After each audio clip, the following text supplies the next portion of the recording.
Hello students, welcome my YouTube channel. तो आज के चैप्टर वाइज केमिस्ट्री के सॉल्यूशन में हम लोग देखेंगे केमिकल बॉन्डिंग के ऑब्जेक्टिव क्वेश्चन। ठीक है, केमिकल बॉन्डिंग जो चैप्टर है वो काफ़ी इंपॉर्टेंट है। इसमें आपको जो बॉन्ड है आपके कोवैलेंट, आयनिक, कोऑर्डिनेट, इनके करैक्टरिस्टिक्स पढ़ने हैं। हाइड्रोजन बॉन्ड पढ़ना है इसमें, और आपका जिसमें हाइब्रिडाइजेशन और बेसेपर थ्योरी और एमओटी थ्योरी, बॉन्ड ऑर्डर। ठीक है, इसमें आपके टॉपिक बहुत ज़्यादा है और इस चैप्टर से कम किसी भी एग्जाम में मिनिमम 4 क्वेश्चन जरूर आते हैं। तो आप लोग केमिकल बॉन्डिंग की थ्योरी को अच्छे से पढ़ें। ठीक है, और इसका वीडियो लेक्चर देखने हैं तो मेरे प्लेलिस्ट में जाइएगा। पूरा केमिकल बॉन्डिंग हमने पढ़ाया है, जितने इंपॉर्टेंट टॉपिक हैं उसको शॉर्ट ट्रिक में। चलिए तो वीडियो को स्टार्ट करते हैं। हम लोग क्वेश्चन देखते हैं नंबर 1 यहाँ पर। असत्य कथन क्या है? Wrong statement. ठीक है, फर्स्ट ऑप्शन देखते हैं। मतलब आपको इसमें गलत बताना है, 3 जो सही है उसको छोड़ देना है, जो गलत है उसको चिन्ह लगाना है। फर्स्ट ऑप्शन है anhydrous AlCl3 is covalent compound, ये बिल्कुल सही लिखा हुआ है।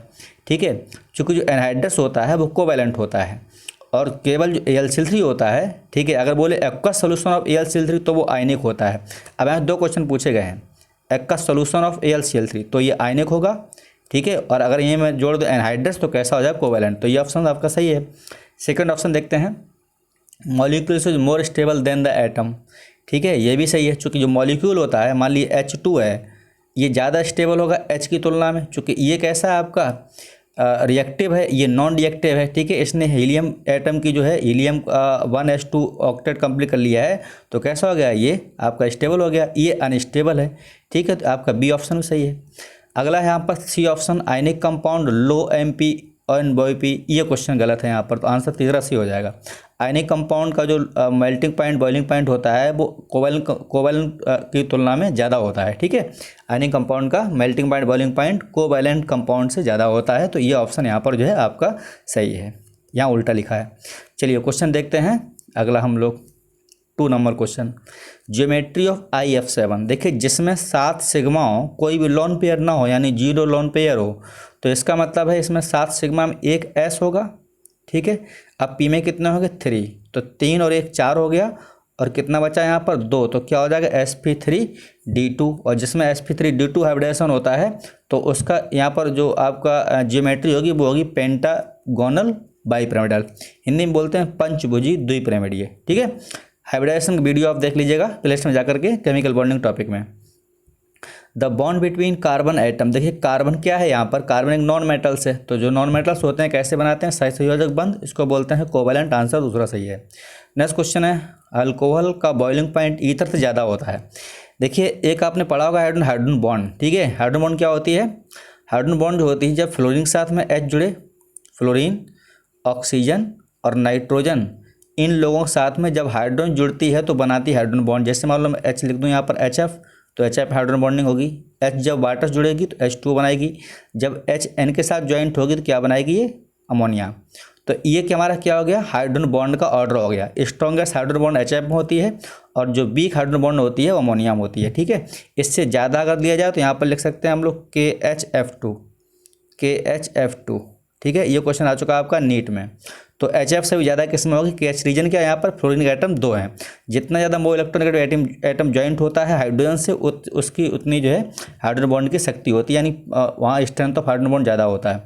तो यहाँ पर रीजन होगा हाइड्रोजन बॉन्ड। ठीक है, तो अल्कोहल वाटर में भी डिजोल्व होते हैं, और ये कह रहा है कि ईथर से किससे अधिक होते हैं? तो यहाँ पर होगा आपका जिनमें हाइड्रोजन बॉन्ड पाई जाती है उनका बॉइलिंग पॉइंट ज़्यादा होता है। रीजन होगा यहाँ पर आंसर ए सही। अब देखिए question number 5, maximum bond strength किस में पाई जाती है? देखिए, बॉन्ड स्ट्रेंथ यानी बंध शक्ति डायरेक्टिव प्रोपोर्शनल होती है बॉन्ड एनर्जी के। जिसकी बॉन्ड एनर्जी जितनी ज़्यादा होगी उसकी बंधन शक्ति ज़्यादा हो, तो कार्बन कार्बन बॉन्ड एनर्जी होती है वो सबसे ज़्यादा होती है, इसलिए कार्बन की कैटिनेशन प्रॉपर्टी ज़्यादा पाई जाती है क्योंकि उसकी बॉन्ड एनर्जी हाई होती है। ठीक है, अगला यहाँ पर पॉइंट है 6 number, halide with maximum melting point. Halide इसमें जितने दिए गए उसका मैक्सिमम मेल्टिंग पॉइंट कितना होता है? एक आपने पढ़ा होगा फजांस रूल। क्या पढ़ा है? फजांस का नियम। फजांस रूल क्या करता है? फजांस रूल ये बताता है कुछ आयनिक कंपाउंड जो होते हैं वो कोवैलेंट करैक्टर को शो करते हैं, यानी आयनिक कंपाउंड में कुछ सहसंयोजक का लक्षण पाया जाता है। जो आयनिक कंपाउंड होते हैं उनका मेल्टिंग बॉइलिंग पॉइंट ज़्यादा होता है। ठीक है, तो यहाँ पर आपका आंसर जो कोवैलेंट का यानी आयनिक कंपाउंड जो होगा वो आपका होगा NaF। रीजन क्या होगा? यहाँ पर फ्लोरीन का साइज छोटा है, ठीक है। तो साइज जब कैटायन का छोटा हो, एनायन का यहाँ पर छोटा हो, तो वो बनाते हैं आपके आयनिक कंपाउंड। और ionic compound melting boiling point कैसे होते हैं, ज़्यादा होते हैं। आंसर यहाँ पर ए सही होगा। देखिए ये एम्स का क्वेश्चन है। अगला क्वेश्चन है ज्योमेट्री ऑफ अमोनिया। अमोनिया की जो ज्योमेट्री होती है वो होती है पिरामिडल। अगर पिरामिडल ऑप्शन ना मिले तो इसको बोलते हैं हम लोग डिस्टॉर्टेड टेट्राहेड्रल। डिस्टॉर्टेड टेट्राहेड्रल इसको बोलते हैं, ठीक है, डिस्टॉर्टेड टेट्राहेड्रल। अगर ऑप्शन ना मिले तो, ठीक है, ये क्वेश्चन होता है। ऐसा रीजन क्यों होता है, इसके पास एक लोन पेयर जो पाया जाता है वो रोटेट करता रहता है, इसलिए इसका साइज होता है यानी जो ज्योमेट्री होती है वो चेंज होती रहती है। इसको इसलिए बोलते हैं डिस्टॉर्टेड। इसको हिंदी में बोलते हैं विकृति। विकृति, जैसे किसी की बॉडी में विकृति हो जाए तो क्या हो जाता है, विकलांग हो जाता है, ठीक है। तो इसलिए इसको बोलते हैं, कोई निश्चित आकार नहीं होता है, इसका मतलब वो रोटेट करने के कारण कैसे डिस्टॉर्टेड हो जाता है। अब क्वेश्चन नंबर देखते हैं यहाँ पर 8। In X H X Y both are electronegative. वो ये कह रहा है एक्स में एच जो है वो आपका वाई है और एक्स वाई दोनों है कैसे हैं, वो इलेक्ट्रोनेगेटिव हैं। तो उसके बीच में कैसा बॉन्ड बनेगा। देखिए जब ज़्यादा यहाँ पर वो इलेक्ट्रोनेगेटिव एटम हो जाएंगे तो क्या होगा, वहाँ पर इलेक्ट्रॉन डेंसिटी कैसी हो जाएगी, एक्स की तुलना में कम हो जाएगी, ठीक है। तो यहाँ पर आंसर आपका ए सही होगा। इलेक्ट्रॉन घनत्व तो एक्स पर बढ़ेगा। अगला यहाँ पर क्वेश्चन है कौन सा यहाँ पर गलत है, ठीक है, स्टेटमेंट इज रॉन्ग। अब एक्चुअली आपने पढ़ा होगा अमोनिया होते हैं, CO होते हैं, NO होते हैं, ये लोग स्ट्रॉन्ग फील्ड लिगेंड होते हैं, ठीक है। इसको हम लोग बोलते हैं स्ट्रॉन्ग फील्ड लिगेंड। और जो स्ट्रॉन्ग फील्ड लिगेंड होते हैं वो क्या करते हैं, जो अनपेयर इलेक्ट्रॉन होते हैं उनको सबको पेयर्ड कर लेते हैं, क्योंकि ये कैसे होते हैं, अगर ये मान लो कहीं पर लिगेंड आ जाए तो ये सब कैसे हो जाएंगे, पेयर्ड हो जाएंगे। ये सभी अब इच्छा है तो कैसे हो जाएंगे, 3 हो जाएंगे। तो यहाँ पर अब स्टेटमेंट कौन से गलत बता रहा है, इसमें हमें गलत बताना है, ठीक है। पहला ऑप्शन है यहाँ पर NiCO4 का होल 4 टेट्राहेड्रल पैरामैग्नेटिक। दूसरा ऑप्शन है यहाँ पर NiCN4 2 नेगेटिव स्क्वायर पैरामैग्नेटिक डाइहेड्रिक, ठीक है। चूँकि यहाँ पर NiCO4 होता है, देखिएगा Ni पहला ही ऑप्शन यहाँ पर सही है। NiCO जो 4 होता है ये पैरामैग्नेटिक नहीं होगा, चूँकि इसकी हो जाएगी यहाँ पर 0 28 होता है तो ये हो जाएगा 4s0 3d8। अब 3d में कितने बचेंगे, 8, ठीक है, 8 बचेंगे यहाँ पर 8। अब ये कैसा है, स्ट्रॉन्ग फील्ड लिगेंड है तो ये आठों कैसे पेयर कर लेंगे। जब पेयर कर लेंगे तो ये ऐसे हो जाएंगे कुछ 4 में, तो यहाँ पर कोई अनपेयर नहीं बचा तो ये पैरा होगा नहीं, ठीक है। ये कैसा हो जाएगा, डाया हो जाएगा। तो यहाँ पर आंसर जो आपका होगा वो यहाँ पर पहला सही होगा, क्योंकि जो ये NiCO4 होता है वो आपका होता है डायामैग्नेटिक, यहाँ क्या है, पैरा। तो आंसर हो जाएगा तो पहला सही। क्वेश्चन नंबर 10 देखते हैं। पी पाई डी पाई बॉन्ड।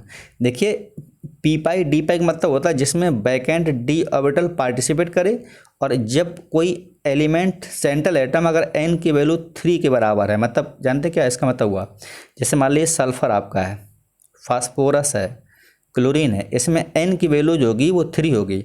मतलब थर्ड जो तीसरे पीरियड के होते हैं, तीसरे आवर्त के तत्व होते हैं, तो उन तीसरे आवर्त के तत्वों में बैकेंड डी का चक्र शुरू हो जाता है। जैसे लिखते हैं ना हम लोग 3D, कहीं आपने 2D सुना नहीं होगा, ठीक है। क्या होता है 3D, तो n की वैल्यू 3 होती है, उसके लिए उसमें पाया जाता है यहाँ पर पी पाई डी पाई। तो यहाँ पर आंसर होगा आपका SO3 2 नेगेटिव, पी पाई डी पाई बॉन्ड के लिए। बाद बाकी सभी में कैसा है, पी पाई है, ठीक है। अगला क्वेश्चन है 11। Molecules possesses maximum polar covalent. ये कई बार क्वेश्चन पूछा है, अगर नीट का क्वेश्चन है ये। पोलर यहाँ पर जो है HCl होता है, ठीक है। HCl जो होता है वो कैसा है, पोलर कोवैलेंट बॉन्ड है। रीजन यहाँ पर ये थोड़ी डिस्टेंस यहाँ पर इसमें ज़्यादा हो जाती है क्लोरीन से फ्लोरीन की। यहाँ पर कई लोग कहते हैं कि HF भी है, कई एक्सेप्शन में उन्होंने सॉल्व किया भी है, लेकिन HF इसलिए नहीं होता है, उसका साइज छोटा होता है, रिपल्सन कारण जो उसकी पोलरिटी होती है वो कम हो जाती है। अब यहाँ पर क्वेश्चन है 12 number. Molecules form by the combination of ammonia and BF3। इसके बीच बनेगा कोऑर्डिनेट बॉन्ड, ठीक है। क्या करते हैं हम लोग, अमोनिया जो होती है वो अपना लोन पेयर इलेक्ट्रॉन दे देती है BF3 को, बोरान ट्राइफ्लोराइड को, तो ये जो बॉन्ड बन जाता है इसके पास क्या हो जाता है, ये आपका कोऑर्डिनेट बॉन्ड बन जाता है। तो यहाँ पर आंसर हो जाएगा आपका तीसरा सही। 30 क्वेश्चन है। NO2 NO3 अमोनियम आयन में संकरण बताना है। देखिए अमोनियम होता है sp3 हाइब्रिडाइजेशन, अमोनियम क्या होगा, sp3। रीजन क्या है, इसके पास 4 सिग्मा होंगे, ठीक है। तो 4 सिग्मा वाला जो होगा वो क्या होगा, sp3 हाइब्रिडाइजेशन होगा, ठीक है, sp3। और NO2 प्लस आपका है, ठीक है, NO2 प्लस में इसमें आपका होगा sp हाइब्रिडाइजेशन, ठीक है। ये लाइनियर होता है, NO2 कैसा होता है, ये लाइनियर होता है, ठीक है, यहाँ होता है ये लाइनियर। तो देखिए कैसे बने लाइनियर, तो लाइनियर वाले क्या हो जाएगा यहाँ पर sp और यहाँ सिग्मा होंगे 2, तो जब 2 सिग्मा क्या होगा sp, तो आंसर यहाँ पर हो जाएगा दूसरा सही। हाइब्रिडेशन की वीडियो देख लीजिए केमिकल बॉन्डिंग में हमारे प्लेलिस्ट में जाकर के, उसमें आपको काफ़ी ट्रिक मिलेगा और क्वेश्चन देख के सॉल्व हो जाएगा। 14 नंबर क्वेश्चन है which of the following molecule linear, अभी बताया था हम लोग NO2+ कैसा होता है लाइनियर, ठीक है। अगला है सॉल्युबल वाटर, अभी चर्चा किया था जिनमें हाइड्रोजन बॉन्डिंग पाई जाती है वाटर में सॉल्युबल होते हैं। यहाँ पर जो आपका अल्कोहल है वो कैसा होगा, जल में घुलनशील होगा। रीजन क्या है यहाँ पर, वो हाइड्रोजन उसमें बॉन्डिंग पाई जाती है, जिसमें हाइड्रोजन बॉन्डिंग होगी वो जल में घुलनशील होता है। जैसे आपने देखा कच्ची शराब, जितनी शराब मार्केट में आती है वो सभी पानी में घुल जाती है। 1 पैक ले आते हैं 4 पैक बना ले जाते हैं, ठीक है। क्यों बना लेते हैं, क्योंकि हाइड्रोजन बॉन्डिंग उसमें होती इसलिए। अगर हाइड्रोजन बॉन्डिंग ना होती तो 1 पैक से लोग 4 पौआ नहीं पी पाते हैं, ठीक है, 4 पैक नहीं बना पाते। चलिए क्वेश्चन नंबर यहाँ पर देखेंगे 16 नंबर, निम्न में से कौन सा बंध सबसे अधिक होगा। अच्छा, इसमें अधिक बंध बताना है। अधिक बंध उसमें होंगे जिसमें लोन पेयर बहुत ही कम होगा। लोन पेयर जिसमें बिल्कुल नहीं होगा वो कैसे होंगे, वहाँ पर आपके नहीं होंगे, ठीक है। तो यहाँ पर आप देखेंगे वाटर में, अच्छा होता क्या, ये आपके इलेक्ट्रोनेगेटिविटी डिपेंड करता है। पहला डिपेंड करता है लोन पेयर पर, ठीक है। अगर लोन पेयर भी सेम है तो डिपेंड करेगा वहाँ पर इलेक्ट्रोनेगेटिविटी से, ये चीज़ है, ठीक है। तो यहाँ पर देखेंगे सबसे कह रहा है अधिक बॉन्ड किस में होगा, और इलेक्ट्रोनेगेटिविटी जितनी ज़्यादा होती है वो बॉन्ड उतना कम होता है। इलेक्ट्रोनेगेटिविटी कम होगी तो उसका बॉन्ड ज़्यादा होगा, ठीक है। तो यहाँ पर देखेंगे H2O है H2S है। अब देखिए इसी दोनों में, चूँकि इसमें एक लोन पेयर है तो यहाँ पर C ऑप्शन नहीं होगा, D ऑप्शन नहीं होगा। अब ऑक्सीजन यानी H2O और H2S यहाँ पर इलेक्ट्रोनेगेटिविटी इसकी ज़्यादा है, तो नीचे जाने पर बॉन्ड एंगल इसलिए बढ़ता है। रीजन क्या होता है, इलेक्ट्रोनेगेटिविटी कैसी होती है, डिक्रीज हो जाती है, तो बॉन्ड एंगल बढ़ने लगता है। अब इलेक्ट्रोनेगेटिविटी जिसकी ज़्यादा होगी वो क्या करेगा, उसको बॉन्ड को अपनी ओर खींचेगा, तो वहाँ पर बॉन्ड जो होगी वो कम हो जाएगी। अगला क्वेश्चन यहीं पर है 17, इलेक्ट्रॉन डेफिशिएंट कौन है, मतलब इसको बोलते हैं लुईस अम्ल बोल सकते हैं, तो यहाँ पर होगा BCl3। बोरान के जो कंपाउंड होते हैं वो कैसे होते हैं, लुईस एसिड। LIF में bond length in LIF is, ठीक है। तो यहाँ पर इसका मतलब क्या है कि जो बंध है वो क्या है, उसमें उस कंपेरिजन है less than the NaF equal to the KF more than KF equal to the NaF। तो यहाँ पर होगा लेस देन द NaF से लेस यहाँ पर कम होती है। रीजन क्या है यहाँ पर, ये कैसा कंपाउंड है आपका, आयनिक कंपाउंड है। अब यहाँ पर क्वेश्चन फिर वही आ गया, among the following H2O, H2S, H2SE, H2E one of the highest boiling point. देखिए यहाँ पर हाईएस्ट बॉइलिंग पॉइंट मतलब क्या हो जाएगा कि जिसका हाइड्रोजन बॉन्डिंग ज़्यादा होगी उसका बॉइलिंग पॉइंट ज़्यादा होगा। तो H2O आंसर देखिए यहाँ पर दिया है H2O because of hydrogen bonding, यानी हाइड्रोजन बॉन्ड में ज़्यादा पाई जाती है H2O में, इसलिए। अगला क्वेश्चन यहाँ पर 20 number, in XeO4 type of hybridization Xe and geometry Xe4 molecules species there are। X जो EF4 होता है इसका होता है स्क्वायर पिरामिडल, ठीक है, स्क्वायर पिरामिडल। अब देखें हाइब्रिडेशन क्या होगा, तो देखिए जीनोन में होते हैं 8 इलेक्ट्रॉन, ठीक है। 4 यहाँ पर फ्लोरीन ले जाएंगे आपके, 4 फ्लोरीन जोड़ दीजिएगा, 4 फ्लोरीन हो गए आपके, और ये यहाँ पर बचेंगे 2, अभी 4 2 6, ठीक है। तो 1 sigma 2 sigma 3 sigma 4 sigma 5 sigma 6 sigma, तो 6 सिग्मा वाला हो जाएगा sp3d2। तो आंसर यहाँ पर हो जाएगा आपका sp3d2 और स्क्वायर प्लेनर, ठीक है। अगला क्वेश्चन है 21 नंबर, 21 क्वेश्चन है, देखिए the melting point of covalent compound have low. Covalent compound का मेल्टिंग पॉइंट बहुत कम होता है, इसका रीजन क्या है, तो यहाँ पर रीजन क्या है, पहला है कोवैलेंट बॉन्ड के बीच वीक बॉन्ड वाल होते हैं, यही सही आंसर। क्योंकि बॉन्ड वाल फोर्स जो पाए जाते हैं कोवैलेंट में वो बहुत वीक होते हैं और नॉर्मली टेम्परेचर पर ब्रेक हो जाते हैं, तो इसलिए इनका बॉइलिंग पॉइंट मेल्टिंग पॉइंट बहुत ही कम होता है, ठीक है। अगला क्वेश्चन यहीं पर है आइसो स्ट्रक्चरल क्या होते हैं, यानी अब देखिए आइसो स्ट्रक्चरल कौन होंगे, जिनका हाइब्रिडाइजेशन सेम होता है, यानी संकरण सेम हो, वो कैसे होंगे आपके, समान होंगे, संकरण सेम हो।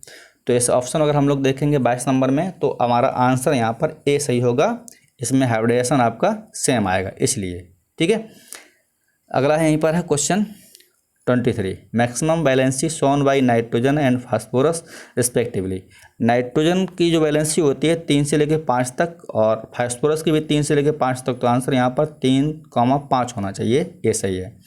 Question number 24, the coordination geometry and hybridisation and B atoms in a 1,1 complex BF3 and NH3। ये क्वेश्चन क्या कह रहा है, परमाणुक ऑक्सीजन संख्या अच्छा ज्यामिति बताना है। तो देखिए अमोनिया में जो आपकी ज्यामिति होगी वो होगी sp3 और bf3 में भी होगी यहाँ पर वो sp2 होगी यहाँ पर bf3 में, ठीक है। तो bf3 में sp2 और अमोनिया में आपकी है sp3। आप ढूंढ लीजिएगा इसमें कौन सा ऑप्शन होगा। तो यहाँ पर मुझे लग रहा आंसर सी सही होगा, नाइट्रोजन पिरामिडल अमोनिया sp3 और बी प्लानर sp2, ठीक है। चूँकि रीजन क्या है, अमोनिया में जो है एक लोन पेयर है और bf3 में लोन पेयर नहीं है, तो वहाँ पर 3 सिग्मा बनेंगे, 3 सिग्मा जिसका होगा उस पर हाइब्रिडेशन sp2 होगा। नेक्स्ट क्वेश्चन है hybridisation gives non planar hybridisation, ठीक है। नॉन प्लानर मतलब प्लानर ना हो, तो यहाँ पर इसका आंसर हो जाएगा इसमें आंसर ए सही होगा sp3। sp3 वाला क्या होता है इसमें, ये टेट्राहेड्रल होता है, ठीक है। वो ये कह रहा है कौन सा जो है नॉन प्लानर है, मतलब कौन जो है प्लानर हाइब्रिडेशन नहीं है, तो आंसर आपका पहला सही है। अगला क्वेश्चन है अनचुंबकीय क्या है, मतलब पैरामैग्नेटिक। तो जिसमें अनपेयर इलेक्ट्रॉन होंगे वो कैसे होंगे, पैरामैग्नेटिक। देखिए ध्यान रखिए अनपेयर्ड पैरा और पेयर्ड होते हैं वो डाया होते हैं। तो 26 नंबर जो है यहाँ पर है वो आपका O2 1 नेगेटिव है, 8 2 16 1 17। 17 वाला कैसा हुआ, अनपेयर्ड। अनपेयर्ड होगा तो कैसा होगा, पैरामैग्नेटिक, ठीक है। अगला क्वेश्चन ये पर है 27 variable valency are shown by, ठीक है। Variable valency are shown by, तो ये वेरिएबल वैलेंसी मतलब होता है एक से अधिक संयोजकता है। जैसे आप देखा Fe में 2 भी होती है और Fe में 3 भी होती है, तो ये कैसी होगी वेरिएबल वैलेंसी। तो ये कौन लोग हो गए, डी ब्लॉक एलिमेंट। तो इसको हम लोग बोलते हैं डी ब्लॉक को ट्रांजिशन एलिमेंट। तो यहाँ पर आंसर होगा आपका संक्रमण तत्व यानी दूसरा सही। चलिए अगला नंबर यहाँ पर देखेंगे। अच्छा क्वेश्चन है टेट्रासायनो में कितने सिग्मा कितने पाई। एक बात याद रखिए ICR में एक क्वेश्चन सिग्मा पाई पर 100% आता, हर साल मैं देखा हूँ, ठीक है। तो देखिए अब यहाँ पर आप निकाल लेंगे सिग्मा पाई, बड़ा ये क्वेश्चन है यहाँ पर। पहले आप सिग्मा काउंट डबल वन देख लीजिएगा, ट्रिपल वन। इसमें 1 पाई होगा, 2 पाई, 3 पाई, 4 पाई, 5 पाई। तो आपका 5 इसमें तो पाई हो गए, ठीक है, 5 पाई। अब देखिए इसमें 5 पाई किसी में ऑप्शन ऐसे हैं चूँकि जहाँ पर एक सिग्मा हमेशा एक होता है, ट्रिपल बॉन्ड में 2 पाई। तो देखिए यहाँ 2 पाई, 2 2 4, 2 6, 2 8, 1 9, ठीक है। सॉरी यहाँ पर 9 पाई होंगे, नहीं हाँ ठीक 9 पाई होंगे। अब सिग्मा क्या है, सिग्मा हमेशा क्या होता है एक जगह होगा, 1 सिग्मा, 2 सिग्मा और 3 सिग्मा, 4, यहाँ पर 5 6 7 8 9। तो मेरे समय यहाँ पर आंसर हो जाएगा 9 सिग्मा हो जाएंगे, ठीक है। 9 सिग्मा हो जाएंगे और आपके 9 पाई हो जाएंगे। तो यहाँ पर आंसर क्या हो जाएगा 28 नंबर ए सही हो जाएगा, 9 सिग्मा 9 पाई। देखिए डबल बॉन्ड में 1 सिग्मा 1 पाई, सिग्मा हमेशा ओनली 1। जहाँ ट्रिपल बॉन्ड हो तो 1 सिग्मा और वहाँ पर 2 पाई होंगे। जहाँ पर कोई पाई नहीं है वहाँ पर हमेशा सिग्मा 1 होता है, ये कॉन्सेप्ट है। अगला देखिए question 29 which of the following molecule species है जे अनपेयर्ड इलेक्ट्रॉन, किसमें अयुग्मित इलेक्ट्रॉन नहीं है, सभी पेयर्ड हैं। तो अभी हम लोग बात किए थे, आंसर सी सही होगा, ठीक है। 8 दूनी 16 17, इसमें कैसा है सभी अनपेयर्ड इलेक्ट्रॉन हैं। अगला question number 30 which one of the following does not contains coordinate bond, किसमें कोऑर्डिनेट बॉन्ड नहीं है पाया जाता है, ठीक है। अब इसमें देखिएगा कोऑर्डिनेट बॉन्ड कौन नहीं है, BH4 में यहाँ पर नहीं होगा, NH2 में नहीं होगा, कार्बोनेट आयन में बनेगा। यहाँ पर आंसर होगा आपका तीसरा सही, ठीक है। बेसिक क्वेश्चन है। अगला है क्वेश्चन, ये अच्छा है, मैक्सिमम बॉन्ड एंगल किस में होता है। सभी बोरॉन कंपाउंड है तो यहाँ पर 3 3 बॉन्ड सभी बनाएंगे मान लीजिएगा, तो सभी में सेम ही होगा, तो आंसर चौथा सही होगा यहाँ पर, सेम इन ऑल। क्वेश्चन है 32 H2S is more acidic then the H2O। H2S more acidic होती है H2O की तुलना में, इसका यहाँ पर रीजन क्या है। तो रीजन क्या है, H2S में वीकर बॉन्ड पाया जाता है और OH में थोड़ा सा वो ज़्यादा स्ट्रॉन्ग होता है। तो H2S क्या है, इसीलिए गैस होती है, और OH क्या हो वहाँ पर जो है आपका लिक्विड होता है। तो यहाँ पर आंसर जो है मेरे समझ में सी आंसर सही होगा, सी आंसर। H2S दुर्बल है और OH बंद से ज़्यादा होता है। अगला क्वेश्चन यहीं पर 33 है, which of the following molecules will have paramagnetic permanent dipole moment both member, मतलब दोनों ऐसे इसमें कौन से हैं जिसमें डाइपोल मोमेंट जो है वो उपस्थित होगा। डाइपोल मोमेंट का वीडियो हमने एक दिया है केमिकल बॉन्डिंग में, बहुत अच्छा उसको बनाया है, आप उसको देख सकते हो, उसमें काफ़ी ट्रिक भी दे रखा है। चलिए तो इस क्वेश्चन देखते हैं हम लोग जो है 33। तो यहाँ पर NO2 और O3 में जो होगा वो आपका बॉन्ड परमानेंट डाइपोल मोमेंट यहाँ पर होगा, ठीक है, NO2 और O3 में। अगला है क्वेश्चन यहीं पर 34, parametric of oxygen can be explain on the basis of, ये क्वेश्चन MOT का है। अब एक्चुअली ऑक्सीजन क्या होता है कि 2 इलेक्ट्रॉन बचते हैं आपके, नंबर कितना है 8, ठीक है, तो इसको हम लोग बोलते हैं 2,6। तो यहाँ पर हो जाएगा आपका 1s2 2s2 2p6 यानी 2p2 हो जाएगा, ठीक है। तो p में कितने बचेंगे 2, तो ये होते हैं अनपेयर्ड, तो आंसर यहाँ पर B सही होगा, ठीक है। 2πx स्टार 1 और 2π बाई स्टार।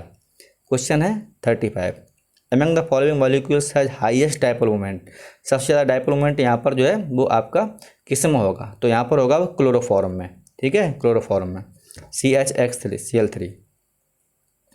36 क्वेश्चन, आइसोस्ट्रक्चरल जिसमें आपका हाइब्रिडेशन सेम होता है वो क्या कहलाते हैं आपके आइसोस्ट्रक्चरल, आंसर होगा यहाँ पर पहला सही। इसमें सभी में जो है आपका sp3 हाइब्रिडेशन होगा। 37 क्वेश्चन, कोवैलेंट कंपाउंड यहाँ बताना, कोवैलेंट कंपाउंड यहाँ पर जो है आपका कौन है, तो आपका पहले ही सही है, ठीक है, CH4 ही कोवैलेंट कंपाउंड है। सबसे अधिक पोलर, ये क्वेश्चन कई बार आया, BHU में भी आया है और आपका हर किसी एग्जाम में। मैक्सिमम पोलर बॉन्ड यहाँ पर कौन सा है, तो जिसमें इलेक्ट्रोनेगेटिविटी डिफरेंस बहुत ज़्यादा हो वो कैसा होगा, यहाँ पर पोलर होगा। तो कार्बन और फ्लोरीन में काफ़ी डिफरेंस है, आंसर यहाँ पर पहला सही होगा। लेटेस्ट एनर्जी किस पे डिपेंड करती है, साइज ऑफ कैटायन पर, साइज छोटा लेटेस्ट एनर्जी ज़्यादा। देखिएगा, lattice energy directly inversely proportional to size of cation, यानी साइज ऑफ कैटायन, तो साइज ऑफ कैटायन जो है आपका बड़ा है तो लेटेस्ट एनर्जी कम होगी, छोटा है तो ज़्यादा होगी, यहाँ पर होगा charge and size of ions. अगला क्वेश्चन है 40, based on lattice energy and other consideration which one of the following alkali metals chloride expected to have highest melting point, मतलब इसमें ये बताना आपको जो है हाईएस्ट मेल्टिंग पॉइंट किस कंपाउंड का है, तो उसकी प्रॉपर्टी होगी वो ज़्यादा अच्छी आयनिक होगी। यहाँ हमें ढूंढना है हाईएस्ट, तो हम क्या करने हैं, इसमें आयनिक कंपाउंड आप ढूंढ लीजिएगा। अब आयनिक कंपाउंड क्या होता है, नीचे जाने पर आयनिक कंपाउंड की जो स्टेबिलिटी है यानी वो मेल्टिंग बॉइलिंग पॉइंट तो कैसा होगा वहाँ पर बढ़ेगा जा करके, ठीक है। तो इस क्वेश्चन में आपका जो करेक्ट आंसर हो जाएगा वो आपका NaCl हो जाएगा, यहाँ पर पहला सही है, ठीक है, NaCl की ज़्यादा होती है। चलिए अब अगला क्वेश्चन देखेंगे 41 क्वेश्चन, हाइब्रिडाइजेशन इन HClF3, ये क्वेश्चन आपका ICAR BHU दोनों आ चुका है। ClF3 है तो आपको निकाल लीजिएगा ClF3, ठीक है। इसके पास कितने होते हैं, 7 होते हैं, तो 3 चले गए, अभी 2 बचे हुए हैं, ठीक है। तो 1 2 3 4 5, 5 वाला होगा sp3d, आंसर होगा चौथा सही। 42 क्वेश्चन नंबर, ये क्वेश्चन काफ़ी अच्छा है, ये क्वेश्चन JEE में आ चुका है एक बार। KrF2 में इलेक्ट्रॉन बताना सराउंडिंग कितने होंगे, तो देखिए Kr में होते हैं कितने 8, ठीक है 8, तो यहाँ पर 8 में आपके 2 तो बॉन्ड बना लेंगे फ्लोरीन साथ में, ठीक है। अब एक बॉन्ड में 2 इलेक्ट्रॉन, तो यहाँ पर 2 और ये यहाँ पर 2, 4 और 6 इसके पास हैं अभी, तो कितने बचे 10, तो आंसर हो जाएगा पहला सही, ठीक है। सराउंडिंग आइटम कह रहा है, ध्यान रखना भाई, देखिए कुछ बच्चे समझ नहीं पाए होंगे। अब Kr है, इसमें कितने होते हैं 8, तो हमने 8 बना दिए, ठीक है। ये 2 3 4 5 6 7 8, अब ये 2 बॉन्ड बना लिए, ठीक है। तो देखिए ये 2 बचे, 2 4 6 बचे, अब एक बॉन्ड में 2, 6 2 8 और 2 10, तो कितने हो गए 10, तो आंसर हो जाएगा यहाँ पर आपका पहला सही। अब है क्वेश्चन 43, H2O2 है, बॉन्ड एंगल इसमें कितना होता है, इसमें होता है ओपन बुक स्ट्रक्चर, ये होती है खुली किताब जैसा उसका डायग्राम होता है, तो ये होता है 94.8। Question 44, the number of unpaired electrons in the oxygen molecule, unpaired electron होते हैं इसमें 2, अभी चर्चा किए थे, आंसर होगा तीसरा सही। अगला क्वेश्चन SF6 में बताना है कितने इलेक्ट्रॉन होंगे, तो SF6 में सारे सिग्मा होंगे, 6 सिग्मा होंगे, तो 6 × 2, एक बॉन्ड में 2 कितने हो जाएंगे 12, आंसर हो जाएगा पहला सही। अगला क्वेश्चन है 46, which of the following combination will form electrovalent bond, electrovalent किस में बनेगा, तो यहाँ पर आंसर होगा हाइड्रोजन एंड कैल्शियम, क्योंकि मेटल्स और नॉन मेटल्स होना चाहिए, तो आंसर यही मैच करेगा, तीसरा सही। 47 question, lattice energy will solid increase if size of cation are small, अभी हमने चर्चा किया, देखिए पहला ऑप्शन है, ठीक है। ये लेटेस्ट एनर्जी डिपेंड करती है स्मॉल साइज पर, साइज जितना छोटा होता है लेटेस्ट एनर्जी उतनी ज़्यादा होती है। Question 48, molecule size trigonal planner geometry, मतलब त्रिकोणीय यहाँ पर समतलीय किसके स्ट्रक्चर यहाँ पर बनेगा, ठीक है। पहला ऑप्शन है IF, 7 IF3 PCl PCl3 NH3 ammonia होगा नहीं, चूँकि होगा आपका पिरामिडल। आंसर यहाँ पर होगा चौथा सही BF3। ठीक है, ट्राइगोनल प्लेनर जियोमेट्री मतलब जिसमें 3 सिग्मा होंगे, तो 3 सिग्मा केवल आपके इसमें होंगे, बाद बाकी सभी लोन पेयर हैं। Question 49, on central atom nitrate में आपका हाइब्रिडेशन कैसे निकालेंगे? बड़ा सिंपल तरीका होता है नाइट्रेट में, NO3 1 नेगेटिव, इसका इलेक्ट्रॉन आउटर मोस्ट में 5। ठीक है, और यहाँ पर कितना 6 3 18 1 19, तो 19 ये हो जाएगा 24, 8 से डिवाइड करो, 8 3 24, तो आंसर आएगा 3, sp2 आ जाएगा आंसर। यहाँ पर कोई मैच करेगा, पहला सही है। अब अगला क्वेश्चन है SO2 SO3 दोनों में sp2 होता है। ठीक है, निकाल लीजिएगा, सिंपल क्वेश्चन है। चूँकि SO2 इसमें SO2 में देखेंगे 6 और 6 दूनी 12, 12 6 कितने हो गए 18 है, 18 हो गए तो 8 से डिवाइड करेंगे। ठीक है, 8 से ज़्यादा संख्या होती है 8 डिवाइड करते हैं, देखिएगा 8 दूनी 16, 2 अभी रिमेनिंग, तो 2/2 1, जब तक 1 ना जाए काटो, तो 2 1 कितना हुआ 3, तो 3 वाला क्या होगा sp2। ठीक है, अब देखते हैं SO3 में, यहाँ भी 6 और 6 3 18, 18 6 14 24, तो 24 काटेंगे 8 से, 8 3 24, तो आंसर हो जाएगा यहाँ पर 3 यानी sp2। तो दोनों में कैसा हो गया sp2 आंसर यहाँ पर हो जाएगा। लास्ट क्वेश्चन है 51, H2S is gas behave where H2O liquid, reason क्या यहाँ पर हाइड्रोजन बॉन्डिंग होगा। ठीक है, यानी सी आंसर यहाँ पर सही है, मैं चर्चा कर चुका हूँ। हाइड्रोजन बॉन्ड का जितने होते हैं मेल्टिंग बॉइलिंग पॉइंट ज़्यादा होता है और वो कैसे होते हैं लिक्विड होते हैं, तो H2O यहाँ पर द्रव है और H2S हाइड्रोजन बॉन्डिंग नहीं होती है, कैसा है यहाँ पर गैस है। तो केमिकल बॉन्डिंग के टॉपिक से हमने आज जो है 51 क्वेश्चन मोस्ट इंपॉर्टेंट सॉल्व कर दिए। फिर मिलते हैं नई वीडियो के साथ में। कोई प्रॉब्लम हो मुझे कमेंट करिएगा। Thank you.